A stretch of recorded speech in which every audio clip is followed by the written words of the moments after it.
Hey, this is Paris. As you probably noticed, Brian and I are taking a couple weeks off for the holidays, as you would expect.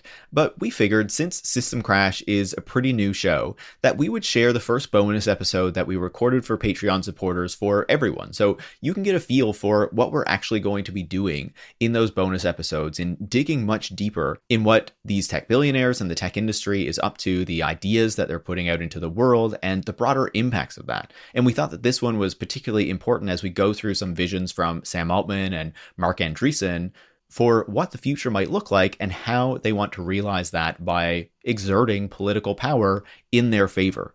So if you enjoy this bonus episode, future ones will just be for Patreon supporters, and you can become a patron to support the work that goes into making the show by going to patreon.com/systemcrashpod.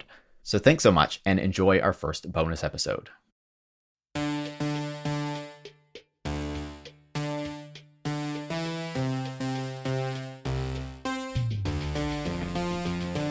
Hello, System Crash listeners, and in particular, the Patreon supporters who are listening to this right now. Thanks for supporting the show. We have a great little reading series to kick off our bonus episodes where we're going to be going through some of the writings that have come out in 2024 that seem to define this year in tech and some of the big ideas that are coming out of some big tech billionaires here. What do you make of these things, Brian? The idea here is that for what we're going to do for our bonus episode, I think, is select, directly from the horse's mouth or blog, if you will, a text written by one of our Silicon Valley overlords or associated figures and read it for some special insight as to how they view, process, or hope to profit off of the world. And for the first installment here, I suggested to Paris that we both go pick one. Anything that was happened in 2024 was fair game, not a new one or anything. It could just something that kind of reflected where the Silicon Valley brain trust was at. And so I have not read Paris's selection yet. I don't know that he's read mine. Maybe we accidentally have, or maybe we did a long time ago. But I read it a while back, but I can't really remember it that well. Yeah. Yours, that is. Mine. I read mine. So, yeah. So I have selected The Intelligence Age by Sam Altman, published on September 23rd of 2024. Some of you might remember this. This generated some headlines as Sam Altman's more wide-ranging statements seem to do. I feel like it didn't get as much press as I expected it to. Oh, really? Yeah. What do you remember about this? You remember this coming out? I remember it kind of dropping and there being nothing, and maybe I just kind of missed it. Maybe for whatever reason I was busy at the time and it just kind of passed me by. Yeah. Yeah. So there are a couple interesting things to note about this before we dive into the reading itself, because I think so. The reason that I picked it are You love Sam Altman. I love Sam Altman. I'm a fan of all of his work. All of his work. You can read his blog. But number one is I think it is indicative of where we're at in Silicon Valley culture, in that it is both wildly grandiose, relatively sort of uninformed, just making a ton of assumptions, and also just like pretty lazy. It's pretty short. It's just, loaded with aphorisms and sort of hokey truisms about society, but then put in service of what is a very material aim, right? Which is, this comes out in September, late September, right as they're closing what would become the biggest funding round, I think, in history. They raised $6.6 billion. It gave the company a valuation of $157 billion, OpenAI, and that's where it more or less remains at today. So it's built to sort of generate headlines, but maybe more so to sort of bolster the case for why people should continue to plow huge sums of capital into a company that's losing billions of dollars every year and whose road to profitability isn't clear and rests on the idea at the core of this piece, the intelligence age coming to pass. I always love moving into a new age or a new era. I'm so excited. Oh yeah, and Silicon Valley loves having new ages, member software is eating the world by Andreessen, who we might hear a bit more from later. Yeah, there's new epochs, new ages. Eric Brynjolfsson wrote like the second machine age or something like that. We're always entering new epochs, new ages, new eras. So here we go. And then nothing much changes. How dare you? How dare you? The world has transformed utterly. I could never write my marketing emails with such rapidity before ChatGPT changed everything. Do you think ChatGPT wrote the Intelligence Age blog post? That is, I think, I don't know. There's a I think 50-50 chance that at least it supplied the opening draft. I mean, this feels on it. You'll see, like a median take of like a vision of a future of abundance, which is another reason why it's important, because I think going into 2025, we're going to be hearing this buzzword about abundance a lot more. We're going to be hearing about like AI's potential to create abundance, and it's only because we're entering this age of intelligence where things are going to do that for us that we're going to do. But without further ado, here we go. Let me read this goddamn blog post. It's short. I have to say it, Brian. Like, it's so funny to think of entering like an intelligence age, where I feel like one of the stories of this week is how everyone's falling for conspiracy theories about drones in the sky and stuff. It's like, damn, I think I'm so intelligent. Like, yeah, when like sitting like congressmen are going like, tell me what this is if you're so smart, and like just like pointing it to a star that's in the constellation Orion, and just like okay, yeah, wow, yeah. And then it's like CNN is covering this. I feel like when I dip into this, I haven't been following it super closely, but when I like read anything about that, I'm just like, how is this creating such a mania? There hasn't been one good picture of any of these drones. It's all blurry stars and plain. Like on Twitter, like some of the community notes are like, "This is an airplane." It's just like, yeah. I see the stories and all the posting. I'm like, oh, okay, society is truly in decline. Like, yeah. Funny you mentioned that, though. That is also some very useful table setting for this magnificent work of art by Happy to provide it. Alman. Yes. In the next couple of decades, we will be able to do things that would have seemed like magic to our grandparents. This phenomenon is not new, but it will be newly accelerated. People have become dramatically more capable over time. We can already accomplish things now that our predecessors would have believed to be impossible. We are more capable not because of genetic change, but because we benefit from the infrastructure of society being way smarter and more capable than any one of us. In an important sense, society itself is a form of advanced intelligence. I love though that he's like talking about this infrastructure that allows us to do all these things, and talking about society as this like form of intelligence, when it's like all these people want to gut the government that is like essential to, you know, actually realizing all of those like social gains, like upholding society itself, like maintaining the laws and like anybody's quality of life. We don't need government, we just need tech companies, you know, because all those countries in the world that have totally weak governments that can do fuck all are doing so well.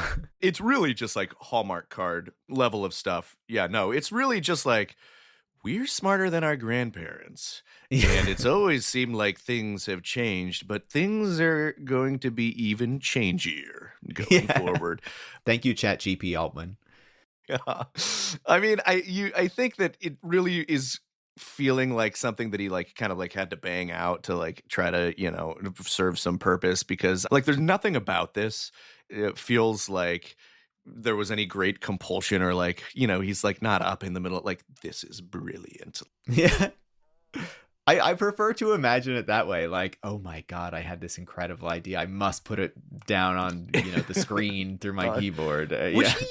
he used to blog, like he used to Yeah. like, and I feel like this used to be a little bit more of a thing. Andreessen still does this. Will like publish a manifesto or a blog. Every 6 Um, months. Yeah. yeah, and Altman, had his own blog. It used to be a big Silicon Valley thing where people would just sort of like opine, and you'd like share them around the valley. They were still very dumb though. Like Oh there's one in yeah, 2016 that stands out to me where Altman wrote about how like the future is we're all going to merge our brains with like machines and all this kind of stuff. Like the merge needs to happen. And it's like, what, man? Yeah. yeah. No, they're all very sort of, yeah, in the style of like the dorm room epiphany that you have when you're, stoned at 2 a.m. and think it's brilliant. This one is a little more rote than that.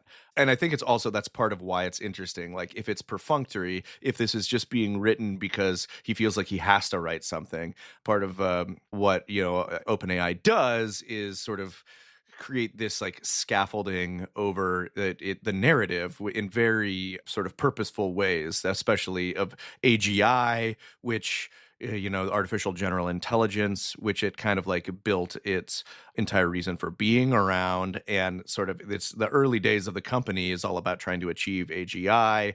Raising investment is all about, beating the drum of AGI. And then we've reached this point now where AGI, even though it's not mentioned, I think, super specifically as AGI in this piece, it is clear that AGI is what's going to bring about the intelligence age.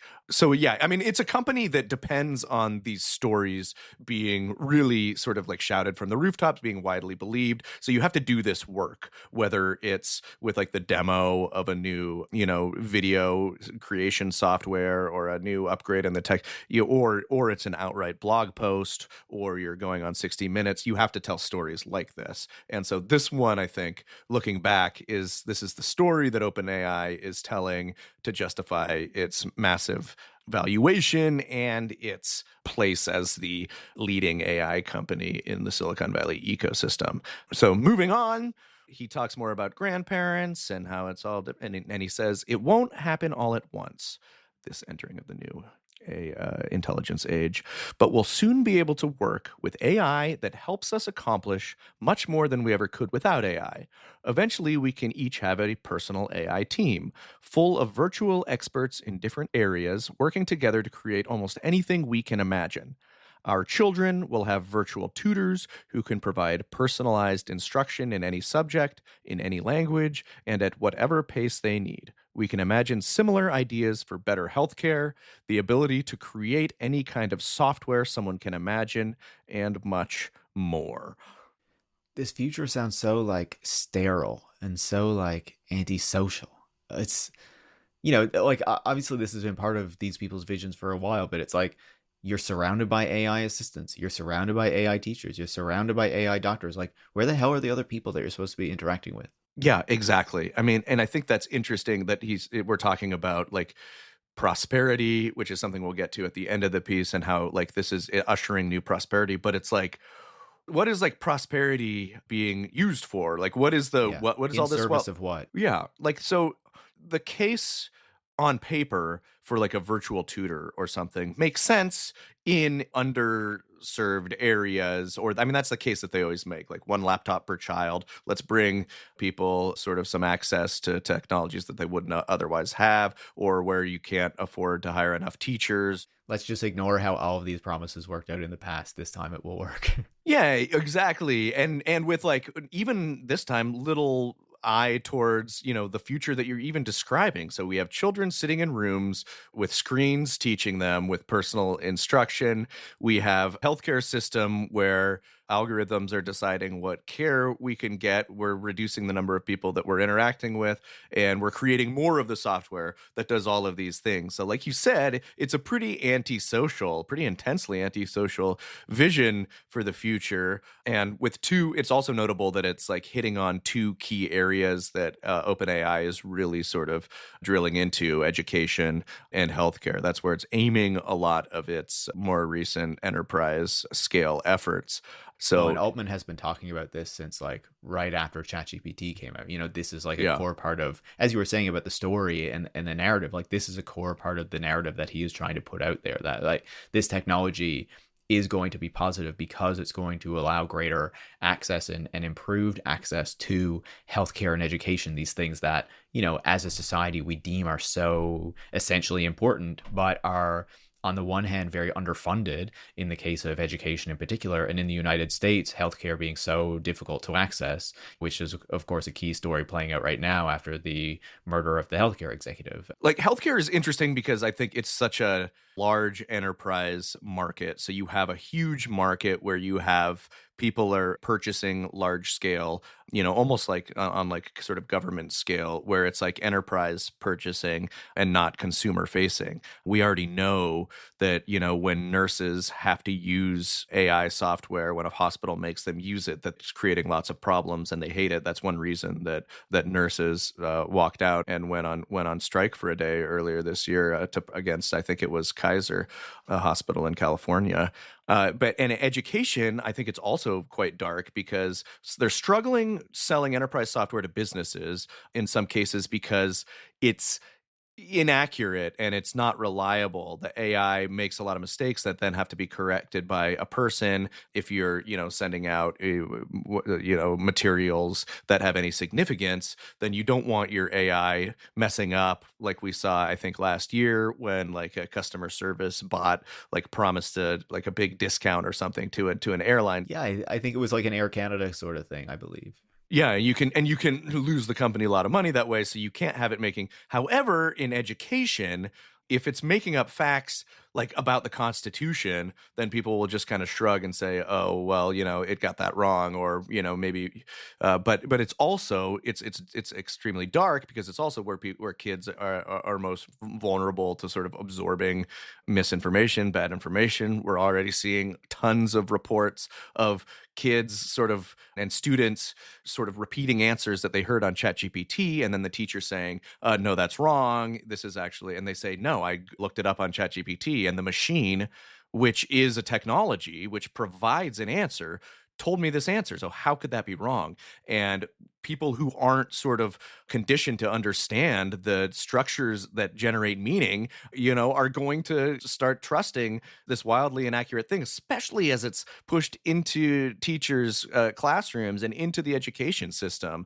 And it's like the kind of more basic level AI, we see those same problems when it's rolled out in policing, in immigration systems, in, kind of social supports and welfare benefits, in healthcare as well, where they do make these mistakes. Or, if we can even call them mistakes, because there's not like intention there. It's just the way that the algorithms are working and whether it's been designed in a particular way.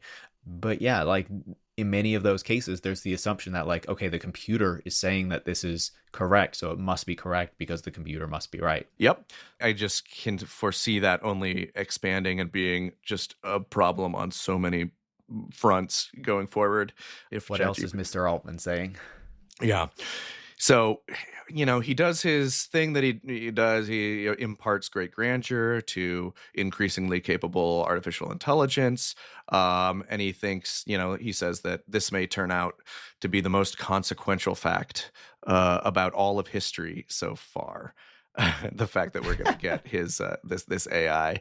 The one claim that I think did travel pretty far in this is that he says that it is possible that we will get super intelligence in a few thousand days. So within a few years, we get this AGI or super intelligence or or semi-sentient robots. The timeline always seems to be shifting around for that. I feel like it was even shifted forward recently, and I feel like it's all over Forward, back, and it's all dependent largely on like material concerns, whether or not it's going to be like a disruptive shift or if it's going to be something that we don't notice that much, so don't worry about it. Or yeah, a lot of flexibility there. But this, and you will appreciate this, because here we have embedded in the piece sort of some of the logics that he needs to sort of justify all the coming call for resources. So how did we get to the doorstep of the next leap in prosperity? In 3 words, deep learning worked. In 15 words, deep learning worked, got predictably better with scale, and we dedicated increasing resources to it. That's really it. Humanity discovered an algorithm that could really truly learn any distribution of data. To a shocking degree of precision, the more compute and data available, the better it gets at helping people solve hard problems. I find that no matter how much time I spend thinking about this, I can never really internalize consequential it is. There are a lot of details we still have to figure out, but it's a mistake to get distracted by any particular challenge. Deep learning works, and we will solve the remaining problems. And so basically, he keeps saying that this will keep getting better and better. And this is also coming at a point where a lot of AI researchers and even the companies that are trying to build models to do more things are saying, progress is slowing down. The next generation, we still haven't seen GPT-5, which was for a long time this sort of long promised sort of leap from the more recent class of GPT models that, you know, were impressive on a lot of fronts, but had these very real shortcomings, like hallucinations, like error mistakes, like obvious facts it got wrong, and things like that. The holy grail of the intelligence age. Right. Well, GPT-5 was at least supposed to be like, you're supposed to use it and go like, wow, this is way better. And it's clear that they haven't been able to do that because they haven't released the GPT-5. Yeah, I feel like it was right after that that we started to see like the research slowly coming out about how the models are not getting better if you just add more and more data and more computation. It was And right I after think, that. Yeah. yeah, and I think like recently, even I think it was Sundar Pichai was saying something similar, that they're seeing the same thing at Google. Like, you know, you're seeing this broad admission that this fundamental idea that so much of this hype was built on over the past 2 years is coming into question. Not just coming into question, but being shown to be inaccurate. Just because you have more data and more compute does not mean these things are going to infinitely get better. Yeah. And it's interesting here to see Altman making one of his last major published sort of manifestos in service of saying, just bear with us, just stick with us. And it may well be Have that, faith. yeah, have faith. And it may well be that like some of those concerns were percolating among investors and they just needed to see a public declaration of this in order to hop on board, and hop on board they did. So I don't actually know how much Altman really cares whether or not, you know, about the models improving. I'm sure he thinks that it's fine and that something else will come along and things will get better regardless, but he needed to put this here. But what he does really care about, and what he does really want is, as he says, technology brought us from the Stone Age to the agricultural age and then to the industrial age. From here, the path to the intelligence age is paved with compute, energy, and human will. If we want to put AI into the hands of as many people as possible, we need to drive down the cost of compute and make it abundant, which requires lots of energy and chips. If we don't build enough infrastructure, AI will be a very limited resource that wars get fought over. Nuclear power, baby. Bring on the nukes. So this is like the big drum that I think that he's been banging, that all of them have been banging, that Wall Street is responding to. You know, wildly enough, there was I think it was Bloomberg that had a report that said, well, you know, even after some waves of skepticism, even after some like muddled report cards from Fortune 500 companies on how well that AI is working as, you know, like productivity software, Wall Street is still saying like, all right, pour in the billions, keep it coming, because at the very least, you know, they're investing in like, yeah, the infrastructure and the chips and NVIDIA, things like that, because, you know, we're gonna, at least you'll still be able to use it for something, even if this whole AI thing doesn't pan out. You look at data centers a good deal, and this is basically a call to justify the continued expansion of building more data centers and of, you know, doing things like getting nuclear energy to power it. Yeah, regardless of the cost. And, you know, Yeah. also to make sure that Sam Altman's investment in, what is it, one or two nuclear companies can really pay off, right? Yep. And then as we sort of get into the end of the thing, he starts, you know, pushing the great benefits that await us if we keep buying in, if we keep giving him money, if we keep allowing these companies to concentrate power. And that is, although it will happen incrementally, astounding triumphs, fixing the climate, I love that one. They're just like fixing the climate. It's just something to be fixed that a computer program did. It totally brings to mind the interview he did with Bloomberg back in January, where he was like, you know what? We need all this energy for the data centers and for the AI. And if we just need to geoengineer the planet because we need to use a ton of fossil fuels, then hey, that's fine. That's just what we got to do.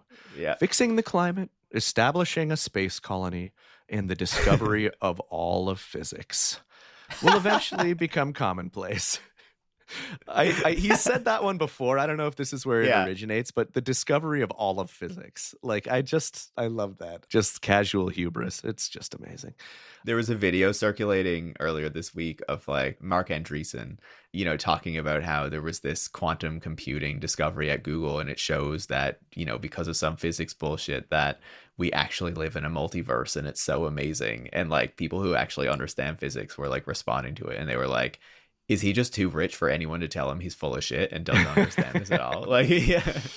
Just the idea that you can discover, I mean, it's just like a meaningless phrase. Like, oh, we did it. We discovered all of physics. Like, okay, we're great. done, guys. Like, next thing, like what? Like, it's just, so like all of physics has been discovered and is in a server farm somewhere. Like, what does that even mean? And then, so with nearly limitless intelligence and abundant energy, the ability to generate great ideas and the ability to make them happen, we can do quite a lot. So we have these great promises of what will happen if we keep forking all this over. What the writer Dan McQuillan calls, I think, right? They're like the speculative gains versus sort of like immediate real world harms, right? Like, so Sam Altman is just encapsulating this, like immediate harms, but speculative, like just we're going to shovel so much energy into this thing that we need to fire up 3 Mile Island and nuclear power plants that were dangerous. And it's going to cost a lot of human labor. We got to have people working for sub minimum wages. You're going to have to let us continue to hoard all this wealth and not invest in social programs or just keep shoveling it all into the furnace, and then we will get something that fixes climate, discovers all the physics. Just like it just is a panacea for everything. Live in an unequal dystopia for a little bit longer, and then we'll have abundance and everything. Abundance. Yeah. And then, so finally we get to the end, and Sam Altman hints at like, well, this is going to maybe cause some issues, especially with labor markets, but don't worry about it that much. And I'll just read the final paragraph of his manifesto here. Many of the jobs we do today would have looked like trifling wastes of time to people a few hundred years ago, but nobody is looking back at the past, wishing they were a lamplighter. If a lamplighter could see the world today, he would think the prosperity all around him was unimaginable. And if we could fast forward 100 years from today, the prosperity all around us would feel just as imaginable. Especially if you're a billionaire, it will feel great. Yeah. Yeah, prosperity for you. But that's actually like a really salient point. Like, if I walk outside of my house and just down a block or two out of a neighborhood where houses are so expensive that people are struggling to pay rent, but, are nice enough, then I see tent cities and unhoused people who have been evicted from their houses because they could no longer pay rent. I see signs, I see waste and pollution and cars lining the freeway, angry drivers honking on their horns. I live in a very nice place. I'm very fortunate to live in a very nice place, but the inequality is so visible to anybody who is not wealthy that is really pretty staggering to see. Like, if I were a lamplighter, it would be like, wow, holy shit, we have like amazing cars and that looks pretty, but like, but we still have tons of people, who are living outside. And like you mentioned Luigi Mangione earlier, who like, he keeps talking about healthcare in this very manifesto, in the intelligence age, where how wonderful it is. We have AI agents. We have millions of people who are cheering for the murder of an executive who extracts value at the expense of their healthcare because they can't afford it. So it's an open question whether or not that lamplighter would be like overwhelmed by the prosperity that he sees. It wildly depends on where he manifests from, right? And maybe if you give the lamplighter $1 billion, he'll be like, wow, this place is great. Yeah. Yeah. So there are massive just like huge blind spots all over this thing. I do think that it's just this. It does encapsulate for me a lot of 2024 in that it's this like poorly kind of thought out, hastily sort of slapped together vision of of what right now is a set of sort of software automation tools that are being used primarily to try to save some big companies money on labor costs, and it is just like putting some people out of work. So in a way, this is him saying like, oh, hold on, like the future is going to be fine. If you're an artist who's lost 50% of their clients because they're using Midjourney now, or if you're a writer who's seen his conditions deteriorate because your advertising firm that you used to do copywriting for is using ChatGPT, then just like hold on, like the future, you can't even imagine how great it's going to be. Meanwhile, while every one of those services has one explicit purpose, and that's just to automate and sort of streamline efficiencies, or at least sell big companies on the promise of doing that and sending more profits to Altman and the tech companies should those profits ever materialize. So yeah, lofty vision, massive blind spots predicated on overlooking the suffering of and immiseration and squeezing of real world workers and dangling this sort of utopian fantasy just out of reach. 1,000 days, and we'll see this super intelligence so as long as investors and the public continue to support the AI companies on their quest to use more and more resources to generate more and more content. Some would say slop. It's okay if people lose their jobs, though, because, they can just scan their eyes in these orbs that will be in the society of the future and get a UBI basic income, with crypto. So, the future is great. WorldCoin. Yeah, there's that's Altman's other startup. I feel like we don't hear about it as much. We need more Sam Altman. He's in actually a bunch of weird, like he's invested in a bunch of strange portfolio companies. From in part because of his days, when he was heading up Y Combinator and stuff, and the relationships he formed there. But I feel like your piece that you chose, really gives us this vision that tries to make the case for the big hype of 2024 and 2023, of course, as well, but making sure that hype like continues, right? That we have this kind of big argument justifies the continuation of all this money being poured into AI and how it's still boosting share prices and all this kind of stuff. Whereas I feel like the piece that I chose takes a different vision of what has been happening in 2024 and looks more at like the structural way that the tech industry is trying to influence policy and to kind of not just reshape government policy and government in general, but also to align itself much more with this very national security focused government, this government that's very concerned about America's place in the world, and saying we are here to support this very like robust vision of America in the 21st century, the continuation of American dominance, and the tech industry needs to be right at the core of that. And that is, of course, the little tech agenda that came out of Andreessen Horowitz, the venture capital firm, earlier this year, that Mark Andreessen and Ben Horowitz seem to have co-authored. Maybe they got someone at their firm to like write most of it for them based on some ramblings that Andreessen did. But yeah, so Brian, I want to read some pieces of this for you because, there's some interesting language in here as well that I would say is quite distinct from the kind of language that you get in the Altman piece that you just read for us. Yeah, and I mean well, as we mentioned earlier, like I feel like Andreessen is one of the sort of major proponents of this of like making little manifestos. In fact, like I think we were thinking about when we wanted to make this a regular reading series was his infamous, techno utopianist manifesto that he published not this year but the year before in 2023, and he's done a bunch of these. So yeah, I heard this one go, but I remember like seeing some of the commentary around the little tech agenda, but I never actually read it. So I am looking forward to taking this journey with you. Fantastic. I feel like it didn't get as much attention as the Techno Optimist Manifesto for probably good reason, but I feel like actually, given that Trump has come to power and given that the tech industry is using him to kind of get its agenda pushed into government, that it's probably actually a pretty important document for us to understand and to see the types of things that Andreessen is pushing and that many of these other venture capitalists and executives conservatives are kind of glomming onto as well, because I think it represents a lot of how they're thinking these days. So I will start with some of the opening where he describes what little tech actually is, because we talk a lot about big tech. What is little tech and how is he framing it? So he writes, little tech is our term for tech startups as contrasted to big tech incumbents.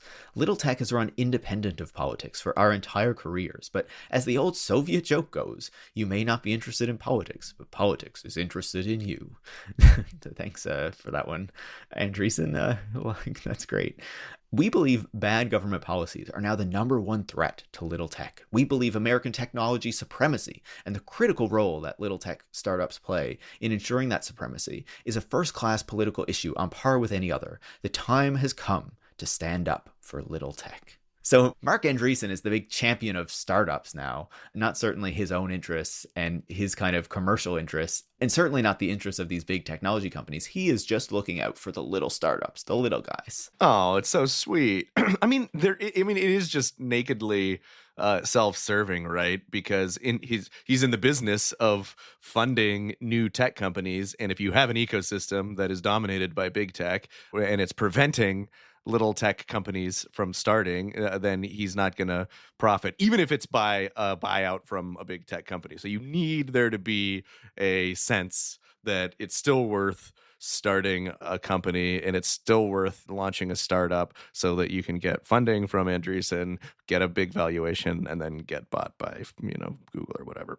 Yeah, and I think that's spot on, right? Because you see that later in the document and with stuff that Andreessen has been saying that, yes, he wants to support little tech, but only in as much as he can, make his money and make sure that these big tech incumbents are still there to like buy these companies so he can make his money, basically. But before we get into like, his identification of the problems and his big thoughts for how we're going to address, the problems facing little tech and certainly not the venture capital ecosystem, I think does something that is very interesting here, in that I think it illustrates a lot about the evolution that we've seen in Silicon Valley over the past couple of years, where, we had this narrative for a long time that Silicon Valley was libertarian, wanted to be kind of like left alone from the government, didn't want to engage in these sorts of questions, and sometimes even being positioned as being like anti-government and anti-surveillance state and all this kind of stuff. But in this document, that very much goes out the window. And so Andreessen talks a lot about how America dominated the 20th century because it was preeminent in technology, economy, and military, and he kind of breaks these down and has a little bit about why that is. But I think that this is, the kind of key part that comes out of this to me, where, it's about reinforcing America's power, but also why America needs to remain dominant. And so he writes, America's success has positive global spillover effects to much of the rest of the world. American technology is the global standard. And, I think he certainly wants it to stay that way for very good reasons for his bottom line and whatnot, and his view of the world. But he continues, the American economy is the leading production and consumption partner of many other nations, and the American military has maintained overall global peace and prosperity since World War II to a level unprecedented in world history. I think the people of Korea and Vietnam and Iraq and Afghanistan and on would have some thoughts about that statement. But let me just finish up this little bit and then we can talk about it. So he continues, naysayers say America's best days are behind us, but the 21st century will see America play a diminished role in all three dimensions. We disagree. There is no reason American technology, economic, and military leadership cannot continue for decades to come. There is no reason the 21st century cannot be a second American century. I think that really says a lot. Yeah, this is so interesting that it like has this call to the military explicitly in this agenda, and it's just like one of the three things that it's technology, economy, and military. Notably absent is like democracy. Yeah. Who needs that? Yeah, it really does sort of reflect what would come, down the pike. And it's so, I agree. It's such an interesting sort of dissonance between this idea of like, you're talking about little tech out of one corner of your mouth and the US military in the other, like simultaneously in a blog post that's like supposed to be about scrappy startups. Yeah, the US military and like the need to maintain global dominance in like every sector for the United States. Yeah. And, I feel like now that we know how the election went and we know where sort of the nexus that is in power that includes Andreessen, Horowitz, and Musk and Thiel and the Palantir guys and the defense contractors, it's just really funny to hear any of that framed as little tech. I think it's like a really unsuccessful coinage. It's really, and the reason we didn't hear about it is because it's like just it almost doesn't compute. And yet I think I think it's really canny of you to pick this one, because I do think it does kind of speak in a lot of ways to how the tech industry is trying to have it both ways, trying to present itself as still the place where startups happen, but also the place that is partnering with every single military arm of the in the DoD, not just the DoD, but also partnering with the IDF in Israel, getting into increasingly militaristic endeavors as a source of profit. Yeah, it's just it's really interesting now to read this, but which happened months before the election. Do you know if they had already endorsed Trump at this point in July? Because Andreessen and Horowitz. I don't believe so, right? I think that came a little bit late. No, maybe it was around the same time that this came out. I don't want to say for sure because I can't remember the exact timeline. Because they endorsed Trump together, the two of them, and it ruffled a lot of feathers. And then Biden dropped out of the race, and then they kind of walked it back halfway, and then they went all in on Trump after, I think, Elon. I think it was very soon after the shooting that they endorsed him, whenever that was. Interesting. It's looking back now, they've it was in early July around the same time that they're publishing this. So it's like in tandem. And I know that there was some frustration within their firm that they were going so explicitly pro-Trump as well, even though I'm sure there's plenty of people in there that were totally cool with it too.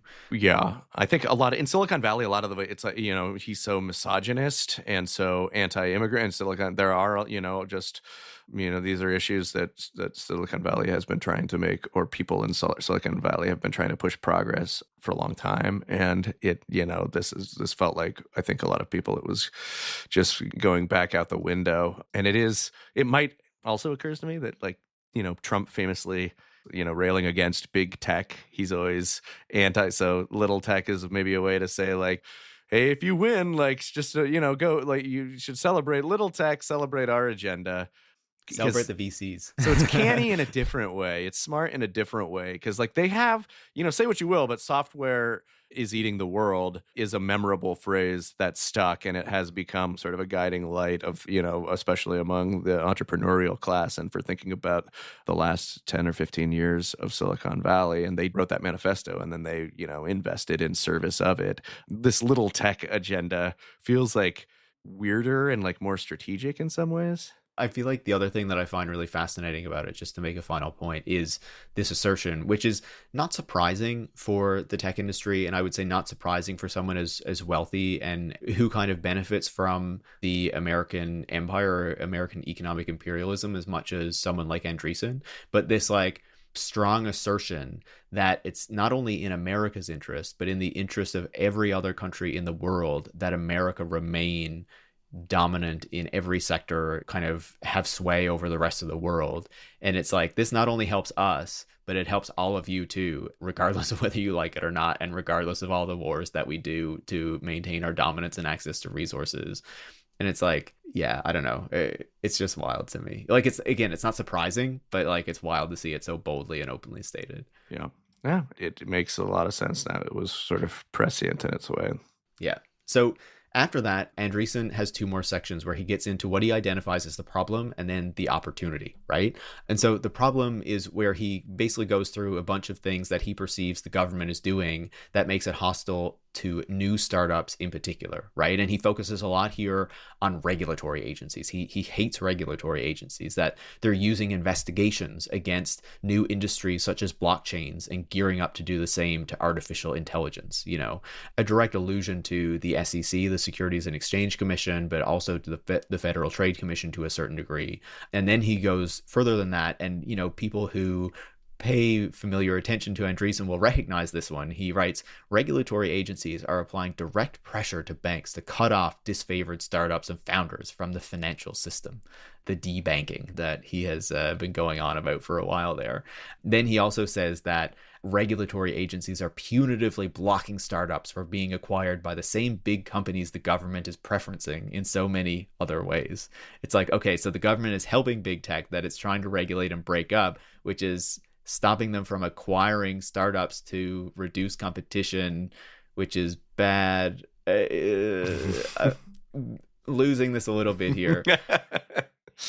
He does it's all over the place. Yeah, exactly. And then, saying that the government is going to traditional contractors in defense and intelligence. And I think that this is one of the key pieces here, the final point that he makes. The government is currently proposing a tax on unrealized capital gains, which would absolutely kill both startups and the venture capital industry that funds them. Do not tax our capital gains. Right. Because this is where we make all of our money. Yeah, exactly. After all of this, after military might and, and regulatory capture of it and this vision of little tech and and then it all just comes down to like, don't raise taxes, right? Yeah. Don't tax capital gains, please. Yeah. And don't regulate us. Don't regulate us. It is almost, in a lot of ways, it is like sort of the inverse for those listeners who are not as aware of the techno-utopianist manifesto that he published last year, which was like this big chest-beating kind of like declaration of why we should kind of like exalt technology, at all costs. Like this does kind of feel like, the accompanying sort of policy like program that it really feels like. I feel like probably a tiny percentage of people have read this compared to that, but like this is like actually kind of like how you get that done, or one way of trying to like justify like a bunch of platforms, which is basically this is setting out the agenda. Yeah. Don't regulate, get out of our way, which they also said in the end, and then like, yeah, and then don't raise taxes. We just, it is also, it's just like a similarly more policy focused restatement of a very libertarian like policy platform. Exactly. And I think, he builds on that in the next section about opportunity, right? Where he's much more focused on not just the problems, but what the government should be doing to, benefit little tech or whatever. And I think that these are even more kind of illustrative of what he's going for. And the first one is very clear. He demands regulatory reform in important industries like healthcare, education, and housing to strip incumbents of their current regulatory capture and drive higher quality at lower prices. So take away all those rules that stifle tech companies from going into these important sectors and just doing whatever they want, regardless of the consequences for people and their access to healthcare and education and housing and things like that. Take a wrecking ball to everything. Yeah. Exactly. Gut it all. Then, of course, he goes after that and he says that there need to be policies to reconstruct the American manufacturing sector around automation and AI, reshoring entire industries, and somehow, apparently, creating millions of new middle-class jobs by automating all the jobs. Yeah. More automation and AI, and then bring back the jobs that are just a race. Yeah, it doesn't make a whole lot of sense. Yeah. So then you go after that, he has obviously been championing this like military angle and this like working with the military and this kind of fusing of military and tech. And he says that we need the reinvention of the American military industrial base by new companies building defense systems on the leading edge of autonomy and AI. So basically what he's saying here is the government needs to stop providing all of that Pentagon money to those traditional contractors, the Lockheeds and the Boeings that it's used to working with. And instead it needs to redirect that to these more traditional like tech companies like the Andurils and the Palantirs and, these new companies that they're trying to get going, defund the traditional military industrial complex to give it to the new military industrial complex that he is going to profit from. To refund the new American industrial military complex. Yeah.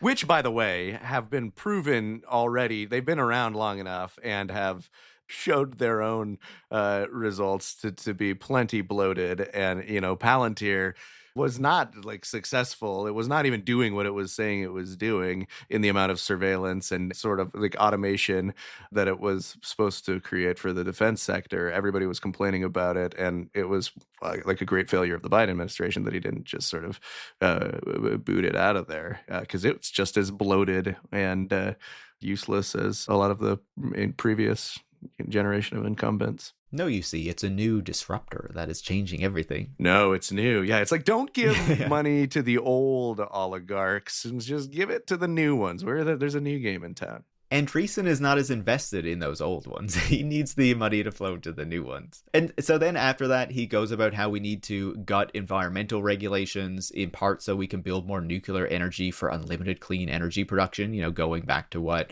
Sam Altman was calling for and what he's looking for. That there needs to be an expansion of high-skilled immigration. So whatever workers the tech industry wants, they should be able to get, even though, more broadly, they're adopting this very kind of anti-migrant politics that Donald Trump and the MAGA movement are, kind of circling around. Yeah, that's the only one that really feels kind of out of step. Yeah. That I feel like there's no way a Trump administration would expend any political capital to try to get something like that done anymore. But I feel like that's the distinction, right? Where he's saying high-skilled immigration in particular. He's trying to say, let us get our tech workers, our H-1B visa kind of people who are coming over, but you can do whatever the hell you want with the rest of those people. Like, right. We do not care. They've always made that distinction, though. It's always been high-skilled. Fair enough. It's been gross, yeah. So then the final point that he makes in this opportunity section is that they need a whole-of-government program to drive the success of U.S. technology companies globally against a hostile China and a regulation-crazed EU. Yeah. There it is again. We talked about in our last episode about sort of the xenophobia and the usefulness that it has in sort of trying to get government to either keep regulation away from the tech industry because it says, don't slow us down because we have to beat China. And yeah, the tech companies just hate Europe. They hate the EU, and a following rule, imagine that, rules that determine how technology should be used in a society to mitigate certain harms and bad practices. Well, I feel like through the use of the China boogeyman, this idea that China is this big threat to the United States, and Chinese tech companies in particular are a big threat to Silicon Valley, that they have worked quite effectively to try to neuter these attempts at regulation in the United States. Certainly there are antitrust cases moving forward, and there are still things happening there, but I feel like a lot of the energy that was there a couple of years ago has really been sapped away, especially now that Donald Trump has taken power and they have achieved this. And so now they are turning their lens away from what the American government was trying to do to what the Europeans are doing to try to make sure that they get reined in. And of course, Tim Cook has already been talking to Donald Trump about needing the United States to start fighting China on these tech regulations. And as I understand, Trump has, basically stated that, he's very open to helping them do that and to taking on Europe and its attempts to increase regulation on these tech companies. So I think that is a fight that we're just going to see expand, right? Yeah. And so then I would just read us the final line or the final couple lines in the Little Tech Agenda, which, goes back to something Andreessen was stating earlier. The glory of a second American century is within our reach. Let's grasp it. And tech is essential to that, of course. Right. Tech, economic, and military strength. We could have many more decades of American technology. We're just going back to the Second World War, the Cold War period, where Silicon Valley and these computation what was happening then, the high technology companies and these efforts to develop these kinds of technologies at the time were getting so much money from the state. Like, it was very clearly accepted and recognized that the United States needed to stay ahead technologically of the Nazis and then later the Soviets in order to, continue its dominance and in order to protect its power in the world. And that was very beneficial to those sectors that were getting that support. And so now that this kind of post-internet libertarian era, or at least the claims that was what was happening in the tech industry, has really passed, and the threat regulation of what were these new digital technology startups at the time has become very clear because their power has grown so immensely, they have seen that, okay, it's time to shed the bullshit about libertarianism that we were embracing in order to make it appear like we were a different kind of capitalism and a different kind of industry. And now it's time to go back to very much working hand in fist with the American government to protect our interests and to protect our wealth. And I think Andreessen and Horowitz are illustrating that very clearly in this document, and through their support for Donald Trump and the agenda that they intend for him to follow through on to protect Silicon Valley. Yeah, it's such an interesting, strain of philosophy. It's really like techno-libertarianism for me, not for thee, kind of like, it's like they, Yeah. right? Like it's like not, we're going to partner closely with the government to like protect all of our interests and to usher in sort of a technological regime change. But like, but apart from all that, like there's just too much government. Yeah. Well, there's too much government with the social programs and all that kind of stuff, but protecting our interests and funding us, Yeah, and there's never enough for that. Right. Yeah. Yeah, and it is. I do think the more that I think about it now that we've reached the end of this little document, I would say like number one, it is one of their more unsuccessful coinages, like little tech.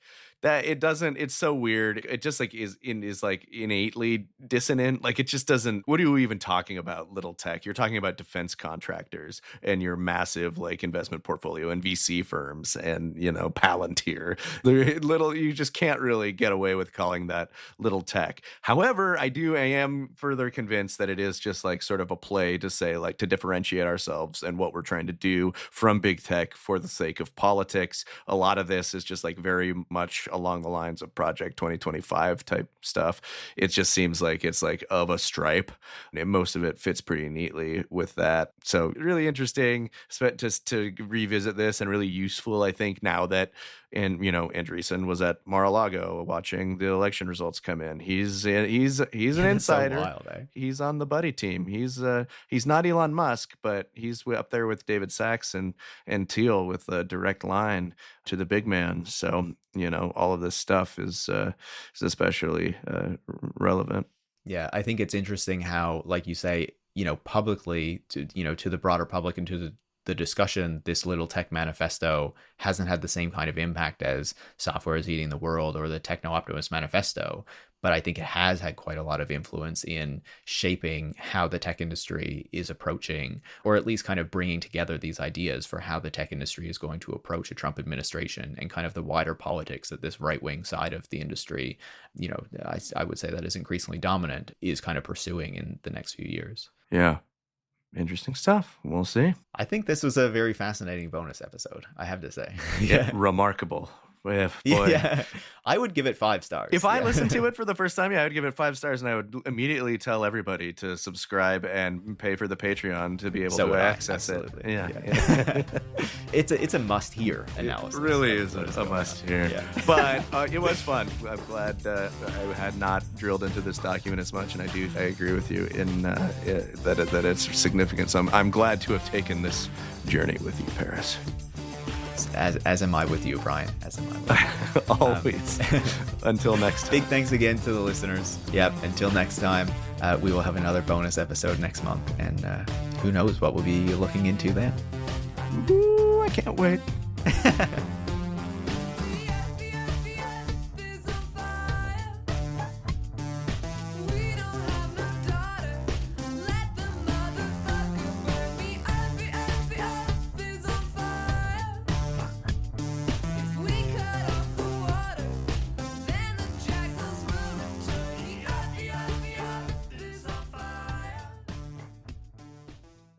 This is Paris checking in again. Remember, if you want to get future bonus episodes, make sure to go to patreon.com/systemcrashpod, where you'll get access to our monthly deep dives on what these tech billionaires and the tech industry are thinking and trying to push into the world. Thanks so much.